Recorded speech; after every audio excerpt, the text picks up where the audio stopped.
This video is brought to you by Nebula. Over the weekend, all eyes were on Syria's west coast, as the rebels proceeded down the M5 highway from Hama to Damascus.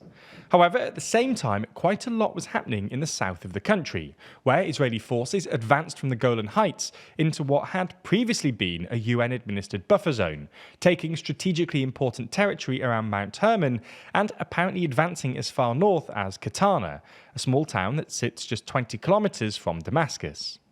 So in this video, we're going to take a look at Israel's invasion of Syria, what's motivated it, and what might happen next.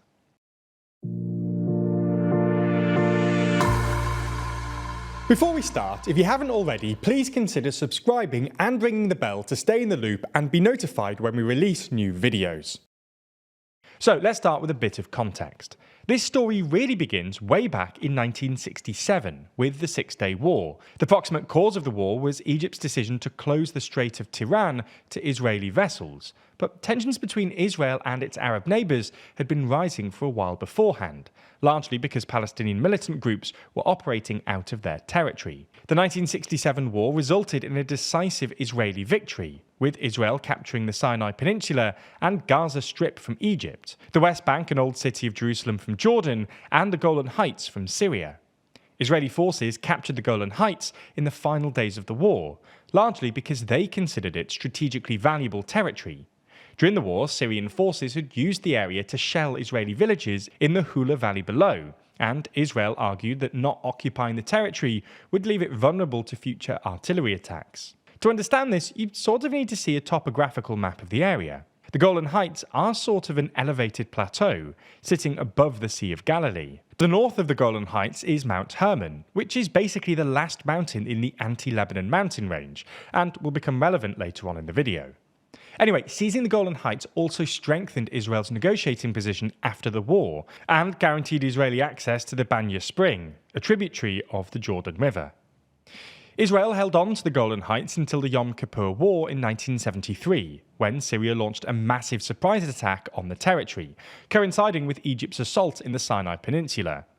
While Syrian forces originally made good progress, Israel successfully counterattacked, and ended up with more of the Golan Heights than it had in 1967. As part of a UN-brokered ceasefire to the Yom Kippur War, Israel signed the 1974 Agreement on Disengagement, which required Israel to withdraw and create a small buffer zone between the Israeli-occupied bit of Golan Heights and the rest of Syria.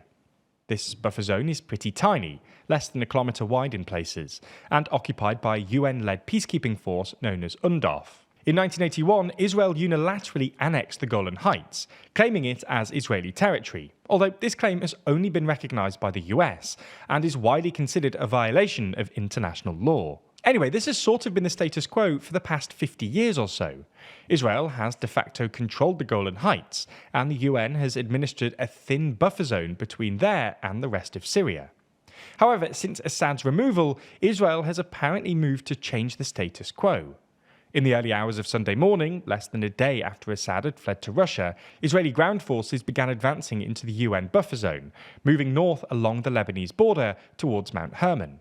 At time of writing on Tuesday morning, the IDF are continuing to advance, and there were scattered reports of Israeli tanks arriving at the outskirts of Katana, a small town that sits on the foot of Mount Hermon, outside the UN buffer zone and just 20 kilometers from Damascus.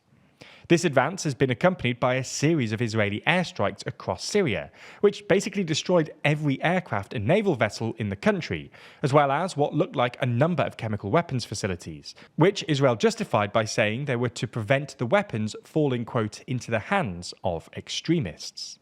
Now, Israeli strikes in Syria are nothing new, and Israel has been hitting targets that the IDF claim are linked to Iran and Hezbollah in the country for years. However, the scale of this operation was unprecedented. It involved over 100 strikes, and the IDF even described it as the largest air operation Israel had ever carried out. So, why is Israel doing this? Well, the Israeli government claim that they're doing this because the Syrian army troops have abandoned their position, which has left Israel more vulnerable and effectively voided the 1974 ceasefire agreement. Israel has also indirectly described the rebels as extremists, and there are reasons to think that HTS, the main rebel group, won't be that friendly with Israel once they're properly in office. After all, it is a jihadist outfit run by a guy whose nom de guerre literally refers to the Golan Heights, and whose main international backer is Turkish President Recep Erdogan, one of Israel's most vocal critics since October the 7th. The Israeli government might also argue that Israel needs to take more territory along the Lebanon-Syria border to cut off the supply routes that feed Hezbollah in southern Lebanon. Unsurprisingly, most of the international community don't buy these arguments. For starters, the UN doesn't think that the 1974 agreement is void, which is why it described Israel's advance as a violation of international law. On top of that, HTS have said nothing about attacking Israel, which they probably couldn't do anyway, and this is unlikely to meaningfully affect Hezbollah's supply routes, which were already in jeopardy now that Assad is out of power, and probably didn't run through Mount Hermon, given it's nearly 3,000 metres above sea level. So, what happens next?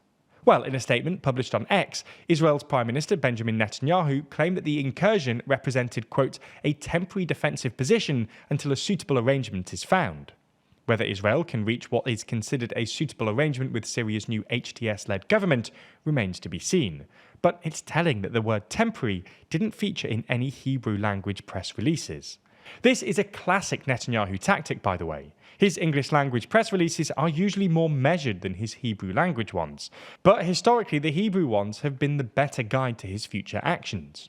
If Israel does decide to permanently occupy this new territory, they could develop a radar system on Mount Hermon, which would significantly improve Israel's early warning systems in the north. But while this might assuage some of Israel's security-related concerns, it would strain relations with Israel's new neighbours in Syria, destabilising an already delicate situation in the country and probably undermining the prospects of a regional peace.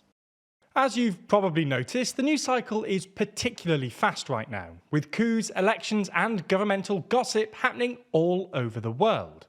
In fact, with Trump heading into the White House, that chaos is only likely to get worse.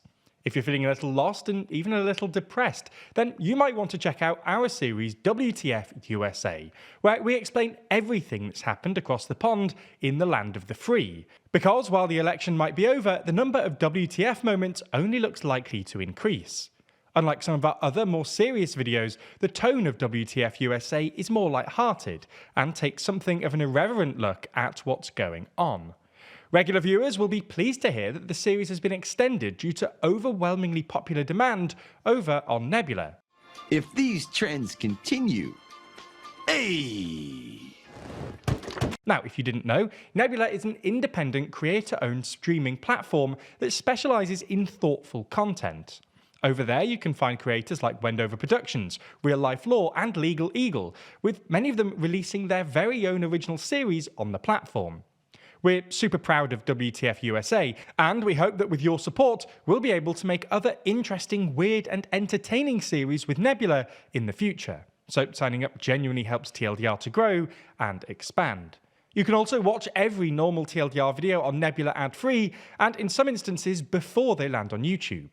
If you're not a member already, then click our link in the description to get 40% off. That's just $30 a year or $2.50 a month. We really hope you check out the series, and as always, thanks for your support.